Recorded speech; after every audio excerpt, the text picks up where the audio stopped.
So I've been talking with the chief technology officer for a nationwide law firm. He has about 800 users, 147 virtual servers across 27 locations. For the most part, they keep things in-house, but we had some good conversations of just rapport and building trust to the point where he was open to talking more with our president, which is Captain Services. So Keith is going to be talking with him via virtual meeting here in a couple of weeks.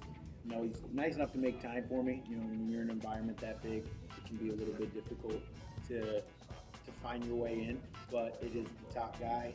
They have a pretty large environment, so I would assume that there's something that we can help out with, but I'm going to let Keith kind of be the one to dive a little bit deeper and figure out what it is. It was just purely got off of just building rapport and staying in touch over several months. I think it took maybe about somewhere between 5 to 10 phone calls before we were finally able to put something on the calendar.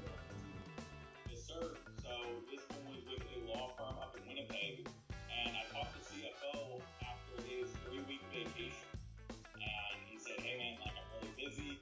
And I said, "Hey, no worries. You know, can I call back, later this week?" And he said, "Actually, like maybe in a couple weeks." And then I was like, this is why I'm calling.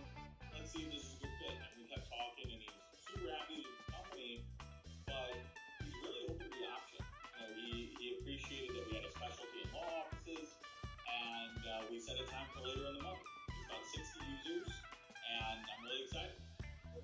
So I set an appointment today for my client in Manchester, Connecticut. It was with a company that was actively looking for Office 365 migration, and they had quite a few other projects they were looking to get done on the horizon. They have 200 workstations and about 300 employees, so it's a pretty decent size. So I'm excited for them to get out there and meet with them and see if we can be a resource. Yeah, so I got another one. No big deal. About 50 to 100 users. Talked to the president of the company that I've been calling for over a year. It was like 18 different reach outs over the course of about 10 months. 14 months. And finally, when I talked to him, he agreed that he knew who I was. I'm not 100% sure, but I did leave him several voicemails over the course of the last year, so I'll take his word for it. But they've got a company that hosts their servers, a company that has a data center in the area, so I found an angle.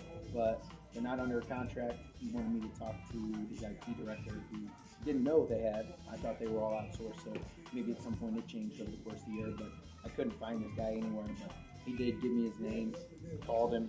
I mean, he just pretty much laid down, and I tucked him in. So we got a team meeting set up for next week. Yeah, so I got one for Claritech 3. It was a really good opportunity. He didn't know much about MSPs. He was their IT director. They've kept everything in-house always. They've never outsourced. So it was one of my better pitches I've had recently, which was really good for someone who didn't know a lot about MSPs. They had a lot of users, 120, 150 users, cloud-based servers, and he was just interested in what we can do, what it looks like working with an outsourced company, just what that looks and feels like, and specifically, he wanted to know our expertise when it came to Microsoft phones versus Zoom phones. Sounds like he's in the middle, kind of undecided of which he should go with. So it should be a good conversation for my owner Will to have with him, and possibly even be closed business. Just with them never outsourcing before, it might just be kind of more of a discovery thing in a longer game, but it's always good to have that first initial contact, so it should be good.